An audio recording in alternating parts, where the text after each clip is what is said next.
18 de março de 2025. Ilha de Oahu, Havaí.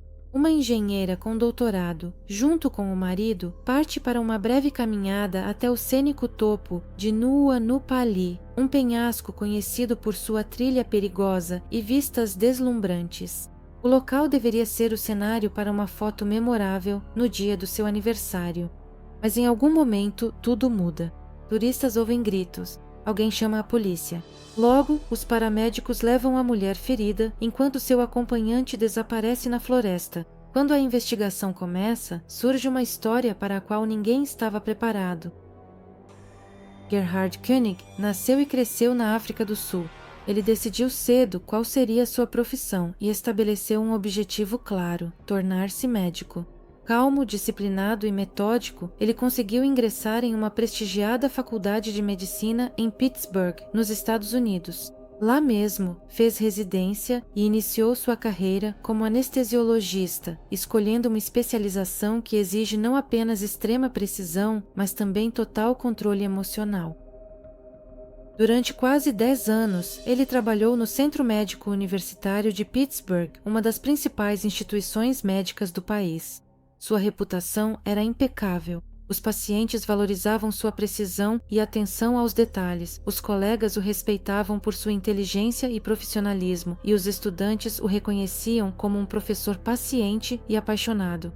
Paralelamente à prática, ele era palestrante convidado e assistente no departamento de medicina, onde ensinava futuros médicos. Naquela época, Gerhard já era pai. Ele tinha um filho chamado Emil de um casamento anterior. Falava dele raramente e sem detalhes, praticamente não mencionando a ex-esposa. No entanto, ele sempre fazia questão de ressaltar que cuidava do filho e participava ativamente de sua educação. Ariel Koenig nasceu nos Estados Unidos. Ao contrário de Gerhard, ela escolheu uma área completamente diferente. Ela era engenheira. Sua especialização era restrita e tecnicamente complexa: engenharia nuclear. Após obter o doutorado, ela rapidamente se firmou como uma especialista de alto nível. Ariel não apenas possuía um pensamento analítico excepcional, mas também sabia organizar o trabalho com máxima eficiência, o que a tornou uma figura valiosa no meio profissional. Gerhard e Ariel se conheceram em 2018, na Pensilvânia, em um dos eventos profissionais que reunia representantes do meio acadêmico e científico. A primeira conversa deles foi breve, mas ficou marcada para ambos. Gerhard imediatamente notou a inteligência e a mente ágil de sua interlocutora, enquanto Ariel percebeu sua tranquilidade, confiança e senso de humor. Algumas semanas depois, eles se encontraram por acaso novamente em uma palestra relacionada a pesquisas interdisciplinares nas áreas de medicina e engenharia. A partir desse momento, começou uma comunicação regular. No início, era uma amizade, mas depois foi se tornando cada vez mais pessoal. Visões de mundo semelhantes, interesse pela ciência, prioridades parecidas e um desejo interno de estabilidade os aproximaram. O relacionamento se desenvolveu rapidamente, mas de forma natural, ainda naquele mesmo ano eles se casaram, dando esse passo de maneira consciente e sem hesitação. 2 anos depois, em 2020, o casal teve o primeiro filho, um menino chamado Olin, e em 2023 nasceu o segundo filho, a quem deram o nome de Vego. A diferença de idade entre as crianças era pequena. A vida de Gerhard e Ariel mudou. O foco da atenção deles passou a ser a família. Apesar dos compromissos profissionais, Gerhard continuou trabalhando na área médica, enquanto Ariel reduziu temporariamente sua atividade profissional para passar mais tempo com os filhos. Cuidar dos filhos tornou-se a principal prioridade deles. Nas fotos que publicavam nas redes sociais, a família parecia exemplar. Os vizinhos os descreviam como uma família educada, mas bastante reservada. Não havia barulho vindo da casa, ninguém notava brigas ou comportamentos estranhos. Eles quase não recebiam visitas, mas isso não levantava suspeitas. Pelo contrário, reforçava a imagem de pessoas focadas no trabalho e nos assuntos familiares. A empregada doméstica, a babá e os amigos afirmavam unanimemente. Externamente, essa família inspirava confiança. Uma das pessoas mais próximas deles, Cristina, que frequentemente cuidava das crianças, dizia que reinava uma atmosfera tranquila na casa e que Gerhard era atencioso e cuidadoso com Ariel e as crianças. No entanto, a partir de meados de 2023, começaram a surgir sinais quase imperceptíveis que poderiam passar despercebidos por estranhos. Ariel estava se tornando cada vez mais reservada na comunicação, respondia a perguntas pessoais de forma breve, às vezes de maneira seca. Alguns conhecidos notavam que ela parecia cansada, embora não dissesse nada de concreto. Às vezes, era como se ela se desligasse da conversa, ficava pensativa, com um olhar tenso. Gerard, por sua vez, mantinha a habitual cortesia, mas aos poucos se afastava das pessoas ao redor. Não havia sinais evidentes de conflito entre os cônjuges. À primeira vista, tudo permanecia como antes. Mas depois ficará claro. Dentro da família, o processo de afastamento já havia começado. Tratava-se da perda de intimidade, da crescente desconfiança, de uma distância emocional que aos poucos se aprofundava. Por trás dos sorrisos nas fotos da praia e das imagens familiares no churrasco, escondiam-se as primeiras rachaduras. Mas elas eram tão sutis que nem mesmo os amigos mais próximos desconfiavam. Dentro dessa família aparentemente ideal, tudo já começava a desmoronar. Desde o verão de 2023, começaram a se manifestar cada vez mais claramente sinais de mudança interior no comportamento de Gerhard König. Já não eram apenas explosões isoladas de irritação ou cansaço. Nos relacionamentos com a esposa crescia suspeita obsessiva. Cada vez mais ele questionava sua fidelidade, sem qualquer fundamento para isso. Ariel não deu motivo para ter ciúmes. Ela levava uma vida isolada, trabalhava em casa e tinha pouco contato com pessoas de fora. Mas até mesmo uma correspondência comercial ou um breve telefonema podem causar ansiedade e agressão em Gerhard. Começaram a surgir interrogatórios regulares. Ele exigia explicações sobre mensagens, cartas, até chamadas de voz. Pedia para mostrar as conversas, insistia em ouvir as ligações, acusava de omissões e, às vezes, fazia longas conversas nas quais afirmava que ela estava escondendo algo. Situações cotidianas comuns eram vistas por ele como motivo para desconfiança. O tom dele ficava frio e acusador. Se Ariel tentava contestar ou dizer que se sentia pressionada, ele imediatamente passava a exercer pressão psicológica. O controle começou a se estender para outras áreas da vida. Gerhard monitorava seus deslocamentos, perguntava com quem ela tinha conversado e prestava atenção se ela demorava mais do que o habitual fora de casa. Ele podia aparecer de repente durante as videochamadas dela, escutar conversas escondido e fazer perguntas sugestivas. Ao mesmo tempo, mantinha externamente a imagem de uma pessoa calma e contida. As pessoas ao redor não faziam ideia do que estava acontecendo. Com o tempo, aos abusos psicológicos somaram-se problemas na esfera íntima. Gerhard passou a impor intimidade, sem levar em conta os desejos e o estado da esposa. Ele via a recusa como uma ofensa pessoal. No início, Ariel não conseguia chamar o que estava acontecendo de violência. A consciência disso veio depois e foi para ela algo pesado e doloroso. Ela não contou a ninguém, nem mesmo à amiga, com medo de destruir de vez a frágil sensação de estabilidade. Às vezes, Gerhard recorria à força física quando encontrava resistência. Tudo acontecia em total isolamento, sem testemunhas, sem possibilidade de desabafar. No final de 2023, Ariel tentou mudar a situação e sugeriu começar uma terapia de casal. Alguns encontros com o conselheiro realmente aconteceram. Neles, Gerhard se comportava de forma educada, demonstrava cordialidade e dizia as palavras certas. Ele admitia que havia tensão no relacionamento, mas ao mesmo tempo culpava a esposa por tudo, alegando sua falta de transparência e distanciamento. Fora do consultório, seu comportamento não mudava. A pressão continuava. Paralelamente, Ariel tentava frequentar sessões de aconselhamento individual.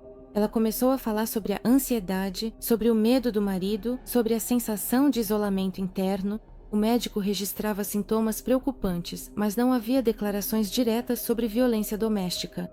Ariel não estava pronta para admitir que a situação tinha chegado tão longe. Ela esperava que fosse uma crise que poderia ser superada. Ela não queria destruir a família, não queria prejudicar os filhos, não queria expor o conflito para fora. No início de 2024, Ariel vivia em um estado de tensão constante. Ela evitava temas polêmicos, procurava não ficar sozinha com o marido em cômodos separados, limitava o contato físico, mas ainda tinha esperança de que as coisas melhorassem. Sair da família lhe parecia um passo insuportável. Havia coisas demais ligadas a esse casamento: os filhos, a casa, o círculo social em comum. Ela continuava suportando porque não via outra opção para si mesma, mas o medo só aumentava. No dia 18 de março de 2025, Ariel Koenig completava 36 anos. Pela manhã, Gerhard avisou que tinha preparado uma surpresa, uma pequena viagem para a ilha vizinha de Oahu. Decidiram deixar as crianças em casa com a babá. Ele sugeriu passar o dia a sós, se distrair das tarefas do dia a dia e mudar de ambiente. O plano incluía uma caminhada até o mirante de Nuanupali, um lugar com uma vista pitoresca e uma trilha escorregadia e difícil, conhecida por seu perigo. A subida levou mais tempo do que o esperado. O clima estava úmido, no topo havia uma névoa densa e o vento aumentava. A trilha seguia ao longo da borda rochosa. Sem grades de proteção, a mais de 360 metros de altura, ela não permitia erros. Ariel se sentia insegura, mas Gerhard a encorajava, garantindo que tudo era seguro. Ele sugeriu tirar uma selfie tendo a paisagem panorâmica ao fundo. Parecia um momento comum. Eles se aproximaram mais da borda e ficaram lado a lado.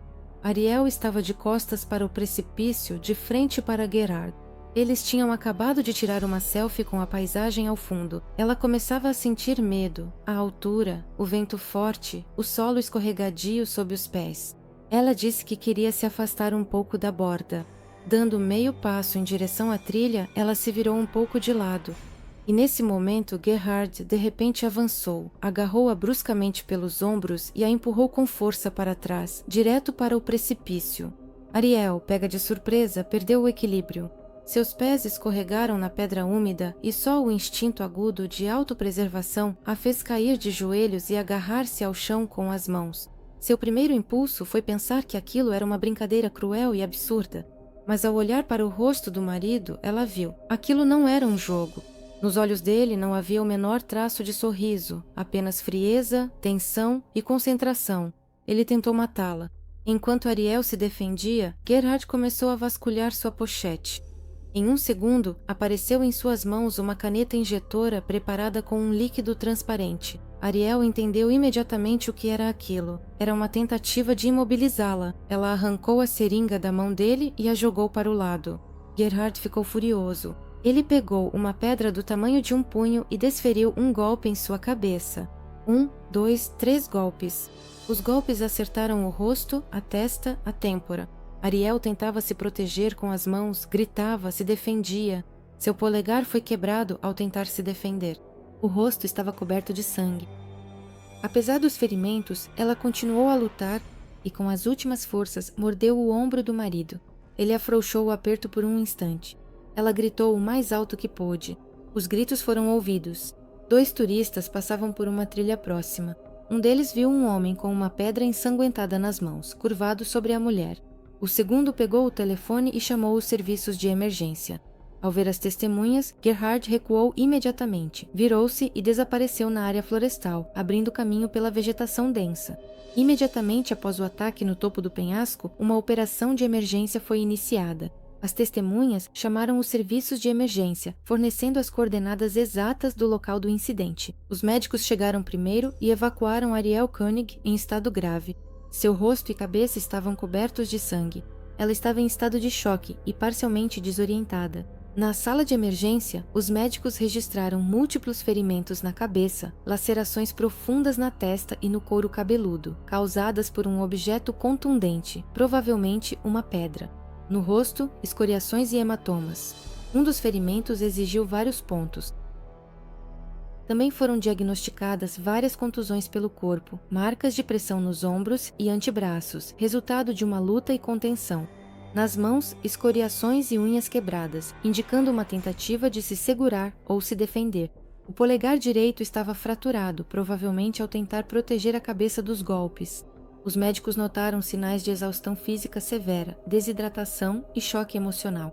Além dos ferimentos externos, Ariel apresentava sintomas de traumatismo craniano leve, dor de cabeça, tontura, sensibilidade à luz. Apesar da força e do número de golpes desferidos, ferimentos com risco de vida foram evitados. Seu estado foi considerado grave, mas não crítico.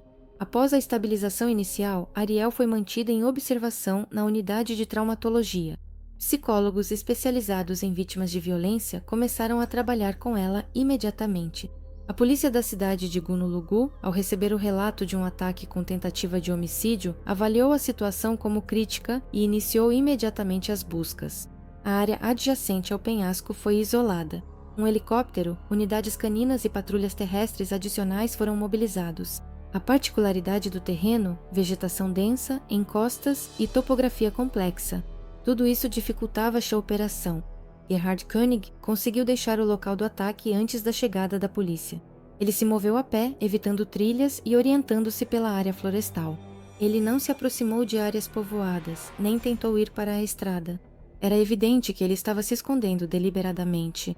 Nas primeiras horas, nenhum contato foi feito por ele.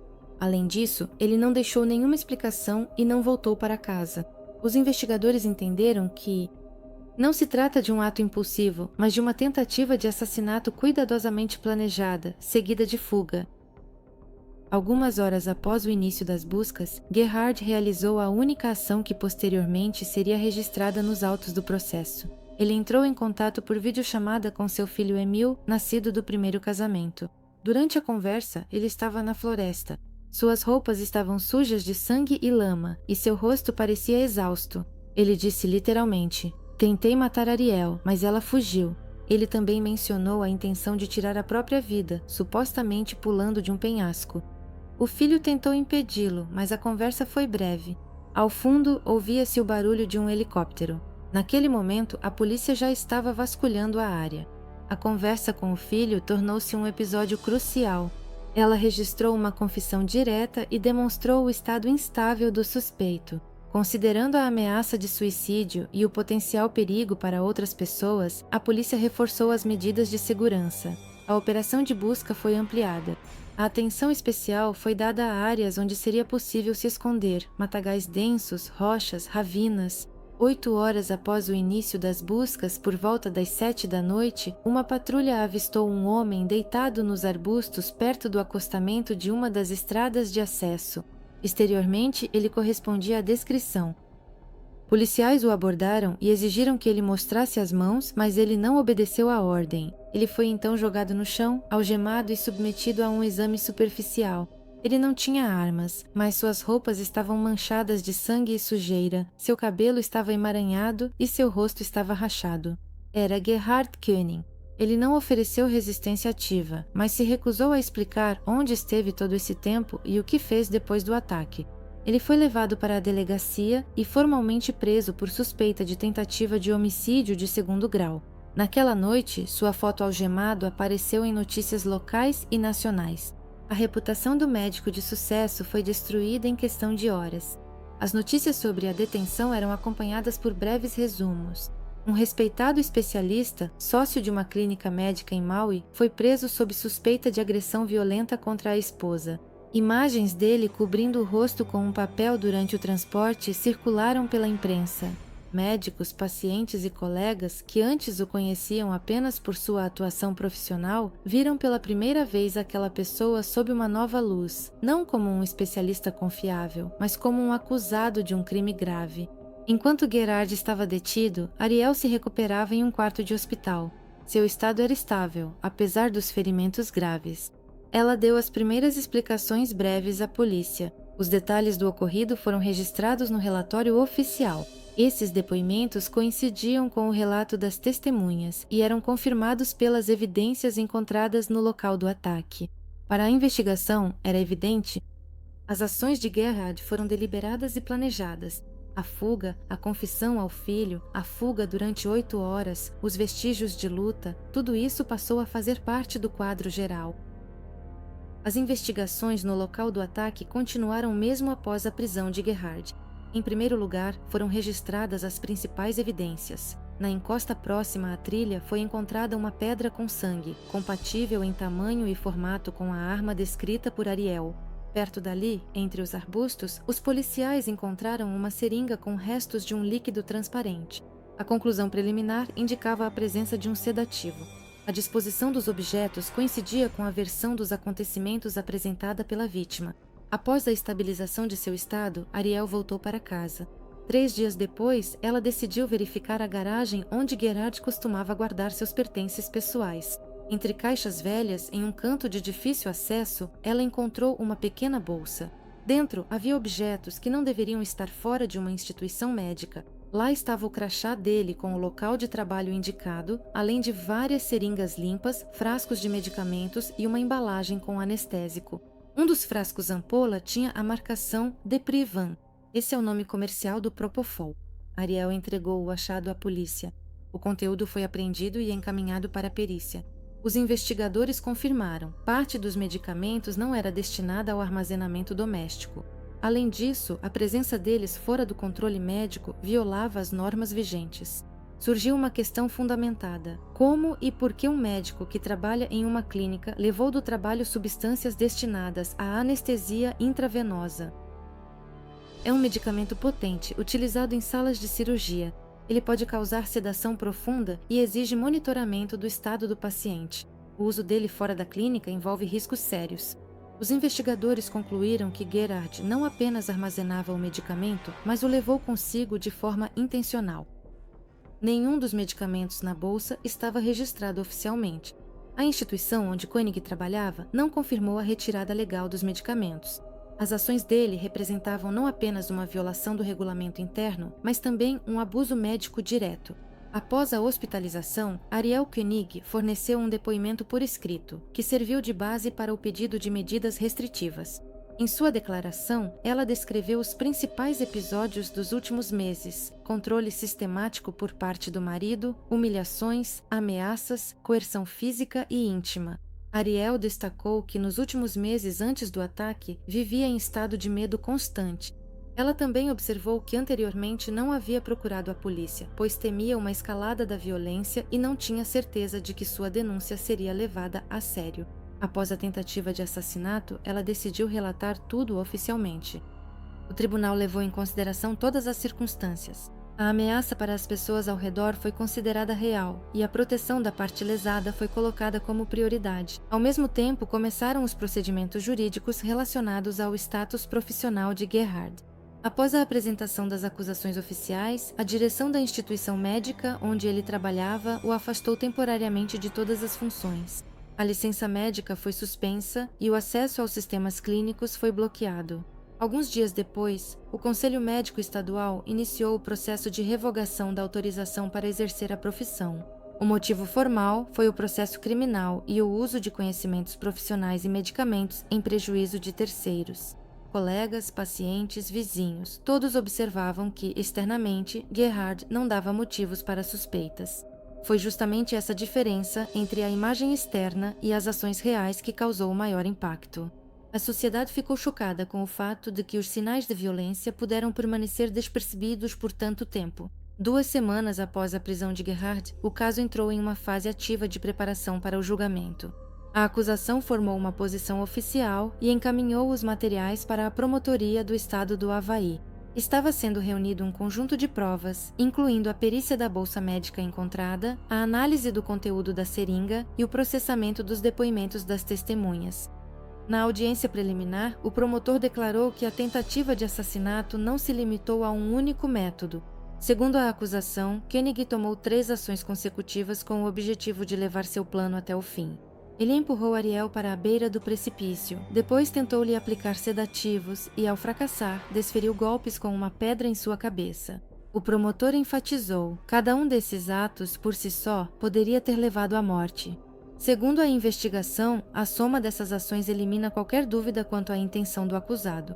Foi dado destaque à sequência, ao direcionamento e à preparação profissional. A defesa, por sua vez, baseou sua estratégia na dúvida quanto à existência de intenção de matar. O advogado de Koenig afirmava que o incidente ocorreu em um estado de tensão emocional e não segundo um plano previamente elaborado. Ele chamava até a atenção para o fato de que as lesões causadas não resultaram em consequências irreversíveis, não atingiram órgãos vitais e não foram acompanhadas de concussão cerebral. Na opinião da defesa, a ausência de um desfecho letal e a gravidade limitada dos ferimentos poderiam indicar a falta de intenção de levar o ato até o fim. Além disso, a defesa solicitou ao tribunal a alteração das condições de detenção. Os advogados entraram com um recurso pedindo a libertação temporária sob fiança, oferecendo a quantia de $100.000. Eles mencionaram a ausência de antecedentes criminais de Gerhard, seu status de médico, laços familiares, a ausência de tentativas de pressionar a vítima após a prisão, bem como os documentos confiscados e as contas congeladas, excluindo a possibilidade de fuga. Também foi ressaltado que ele era da África do Sul, mas não tinha um passaporte válido, o que o impedia de viajar para o exterior. No entanto, o tribunal não aceitou os argumentos da defesa. Foi apontado que Gerhard já havia tentado se esconder da polícia, ficando foragido por cerca de 8 horas, e fez uma confissão de tentativa de homicídio por videochamada com seu filho. O juiz ressaltou que o réu já havia demonstrado capacidade para ações imprevisíveis, incluindo ameaças à vida da vítima. O recurso para a fiança foi negado. Gerhard permaneceu em prisão preventiva até a audiência principal. Enquanto os procedimentos legais se desenrolavam no tribunal, Arielle Koenig se recuperava fisicamente e se preparava para dar seu depoimento oficial. Sua participação no processo foi considerada necessária. Ela precisava confirmar pessoalmente o fato da violência, a tentativa de injetar a droga, os golpes na cabeça e os eventos que ocorreram antes do ataque. Ela foi apoiada por advogados e psicólogos que trabalham com vítimas em casos de violência doméstica. A preparação para o julgamento envolveu não apenas a coleta de documentos, mas também a prontidão interna para reviver a descrição de todos os episódios. Seu objetivo era um só: alcançar a justiça e garantir que o homem que atentou contra sua vida não pudesse mais se aproximar dela e de seus filhos. Após receber alta do hospital, Arielle Koenig mudou-se para a casa de sua mãe em Maui. O tratamento médico continuou em regime ambulatorial e, em paralelo, trabalhava-se na recuperação de seu estado emocional. Ela ficou com cicatrizes, mas as consequências mais difíceis não foram físicas. Ela tentava não falar com os filhos sobre o que aconteceu. Explicaram a eles que o pai havia viajado temporariamente. Olin e Vego eram muito pequenos para entender o que realmente havia acontecido. A casa onde a família morava foi colocada à venda. Arielle não conseguia ficar lá. Cada canto a lembrava do medo. A comunidade reagiu rapidamente.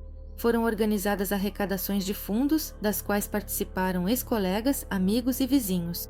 A ajuda financeira permitiu que ela cobrisse os custos do tratamento, de consultores e das necessidades diárias. Ela também entrou com o pedido de divórcio. O processo correu rapidamente, dadas as circunstâncias. A questão da destituição dos direitos parentais de Gerhard foi incluída em um recurso separado. Tudo isso foi acompanhado por um isolamento completo da imprensa. Por meio de seu advogado, Arielle pediu que respeitassem seu direito ao silêncio. Ela não estava interessada em reputação ou comentários, mas em segurança. A principal tarefa tornou-se garantir a estabilidade para os filhos. A nova realidade exigia disciplina. Ela estabeleceu uma rotina, cuidava da casa, continuou a se consultar com psicólogos e gradualmente voltou a trabalhar remotamente. O processo judicial no caso de Gerhard Koenig ainda está em andamento. Apesar da grande repercussão pública e da abundância de provas, o veredito ainda não foi proferido. Após a prisão e a acusação de tentativa de homicídio em segundo grau, Koenig declarou sua inocência. Isso deu início a um processo judicial completo. O julgamento principal começou oficialmente em junho. Inicialmente, a data de início do julgamento foi marcada para 9 de junho, mas devido ao volume de materiais e à necessidade de preparação de ambas as partes, a análise do caso continua. O depoimento das testemunhas, os recursos jurídicos, o trabalho do júri, tudo isso exige tempo e precisão. Até o momento, nem o tribunal, nem a promotoria anunciaram a data exata da sentença. Assim, apesar das expectativas, até o final de junho de 2025, a história judicial ainda não foi concluída. A sentença, assim como possivelmente uma declaração pública da própria Arielle, ainda estão por vir. A sociedade, que acompanha este caso, prendeu a respiração, aguardando o desfecho de uma história que começou como férias românticas e acabou se tornando uma tragédia.